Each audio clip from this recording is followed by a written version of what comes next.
Hey, how you doing? This is Kitch, and welcome back to another episode of Kitch's Blueprint Book. We are back on the rail grid. We are actually going to revisit some rail book topics. I'd meant to go on to other things, but some things were pointed out in the blueprint that I just couldn't move on. I just couldn't move on. It was one of those things that really bothered me. So let's just get right to it, right? So this is the blueprint book that we made. Kitch's rails. Let's just do the junction.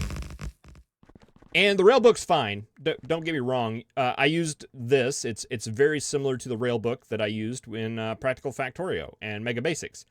And it worked out fine there. I just was wanting to take this and line up the power poles a little bit better. However, there is a flaw. There is a flaw in that if I take two of these T-junctions and line them up together, and we have the same exact problem with the ins and outs, right? If I take them like this, where there's this tight curve, it's not big enough for a train to make this U-turn. So this like section right here is not valid. And let me just show you what I mean here. If I put a train down and let's go fuel it up. And I've got the right key pressed so we can make that turn, except we totally can't. And same thing, backing up, I've got the left one down, we can't. And we can make that curve just fine. We can't do the U-turn though. That turn is too tight. And if you can see, if you look really close, you can see how the rails cross right there. And they don't meet up. So if I were to take this blueprint right here and move it over one, so that's where it was lining up. Oh, now it's all messed up. Okay, let's get this fixed. It's this one. We want to get the T-junction just to get that all there. And okay, so this is where it lines up by the power pole. But if we take this one over like that, now the curve works. We can zoom in and see that that is an actual curve. That U-turn is valid. But then our power poles aren't lined up. And the whole goal of this, one of the goals of this project was to have it to where we could have good lined up power poles. And yes, I am that much of a stickler. That's where I'm at. I want it to be a good solution. And having that flaw in there is just not. Now, the problem is the way these power poles are, right? This power pole is lined up right there, but this power pole turns into this power pole whenever we tile it that way. So it's actually tiled up the same way. So this right here and this tile right here end up being on top of each other when they need to be actually one off. And I played with some things. And I ran into a little bit of a conundrum. It was a long road. It was a long road. I've been messing with this blueprint for way too long. So if we put the power pole right here, that is half of that. So half of this rail is what becomes on that side. So if we take it over to this side and do it half over there, I think that's right. Yeah, this tile's free. So that half right there actually hooks it up, right? So if I take a blueprint and we take this and line up the power poles, we've got our good curve. The problem with this is that these power poles don't connect. I could add more. I could add one in the middle, but not something I'm terribly excited about doing. The only other option is to make the power poles, make the blueprint shorter, right? And we don't have to make it shorter by much. Let's see, just right there. But that doesn't help because that takes the blueprint off right there, and we don't have a curve.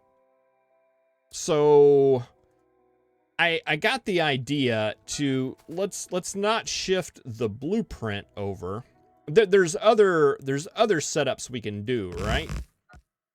There's other setups we can do that there's other ways we can run these middle tracks to make it work. So I came up with this one at first, and this is long enough. We don't have the power poles offset, but the way they are set up is that this curve right here ends, but this curve ends and has an extra track.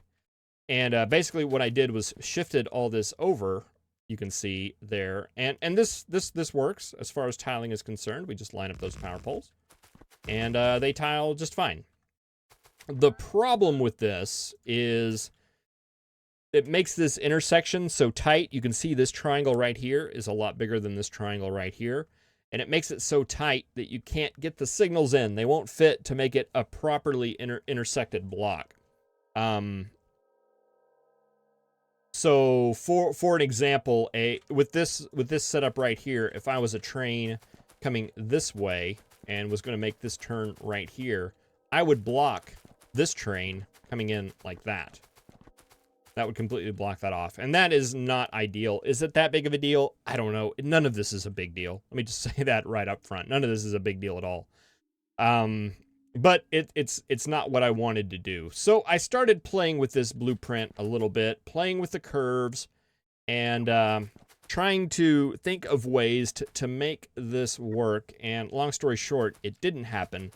But whenever I got to looking down at this, I'm like, you know, why am I making this space 2 tracks? Why am I limiting that to why am I limiting myself to that? So, long story short, I finally got something that I think works. So I'm gonna plop this guy down, and it's the same general idea. However, we have our power poles are spaced the same. We just have more space in the middle here. And that extra space allows us to put in some additional blocks that we couldn't do with the tighter setup. So we have our blocks all set up here, and we do have some non-optimal blocks, I'll say. There's some non-optimal blocks. But we no longer have the situation where this train coming out this way is going to block this guy coming in. That's now a separate block. The worst one I think that I see here is a train that is coming this way and going down here will block the train behind it until this guy clears. That's a non-issue in my mind. I don't think that's going to be a big deal. But the other kind of disadvantage, I guess, is that it is wider, but I mean, we're talking train tracks here. It's not like we do a lot of building around train tracks. So I think this is good. Just to kind of demonstrate, I can still line up the power poles, and we can actually do it like all the way around here. Not sure, what are you? Oh, it's the signals right there. Not ideal. Probably need to remove those signals from the bottom. But how often are we going to have this situation, really? We'll put you there. Put some fuel in you. Hop in. And we'll just do the curve. Just do the curve. And it works out really well. And we also have the... let's see, where'd my book go? There it is. We have the ins and outs that we can put over, and they still work out fine.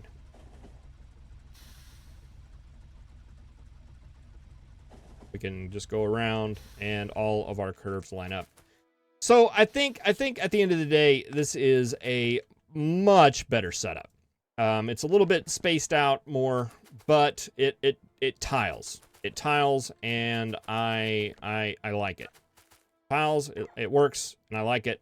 Let's see. Let's take a look at the book. We've got our in here. I'm sorry. This is our out. Our in. Our T junction. Our long piece. Our straight piece. The same thing, basically. Just everything's spaced out now. We got our U-turn. And yeah, let me just let's look at the U-turn, because I made a change to it too. Let's go back to the straight rail. So as I was doing this, I remembered an episode of, I don't remember. It was one of my Factorio episodes where I was running along. These are generally at the end of a track, right? And whenever I go to the end of the track, it's like I'm wanting to get there. And you get there, and these little things right here act as kind of a brake. What I was doing is when I was trying to get to the end of the track, and I would get here, and I didn't slow down in time, and then I have to come back, and then back up, and I don't know. I didn't like it. But in that instance, I had these 2 extra tracks right there, and I just went and bam, stopped. I was needing to go back to get some more supplies. That's what it was. So I put this down, and then I could come back and go on, take this out, and continue on laying my rail. So I just put those in there. They are easy to avoid. You just have to hold right, and you completely skip them. The automated trains won't go down this road. So I mean, I don't know. I just put it in there. I like them. You can take them out if you don't like them. Let's see. What else did we add to the book? I also added a diagonal, as well as the transition pieces for the diagonal. So if I, put that down and put in a diagonal like that, that works. And I also not only have a 45 degree left, I have a 45 degree right. So we get both of those. So you actually need the left and the right in order to hit all your angles. See, I can't line this up with that one using that one. I've got to use the other one to get that lined up. And again, same thing down here. There's no way to make that line up and work. However, one thing that was mentioned was maybe for the curve, and unless I'm missing something with the comment, I'm not don't quite understand needing an additional curve. You do for the 45 degree, but for the 90 degree curve, I mean, there's your west to south, there's your north to west, there's your north to east, and there's your east to south. So I think one curve piece is enough for that if you're doing a 90 degree curve. However, if you do have the other one, you do need that. So that is the new blueprint book. I'm going to be posting it below. Probably replace, I don't know, I'll leave the other one up. Might as well. The other one, and I also have this in 2 varieties. Someone had made a comment about lighting it, so I made a variant of this blueprint book that is also lit. I just put 1 light at every single power pole. Tried to make it where if the poles go up and down, they're on the top and the bottom. But, I don't know. I'm not good at lighting things, so, but every single power pole in that blueprint does have a light attached. It's the exact same, just with some additional mood lighting. All right. Well, thank you very much. Again, look below for the links to these on Factorio Prints as well as Pastebin. And thank you very much for watching. I really appreciate it. And I will see you in the next episode. Have a good one.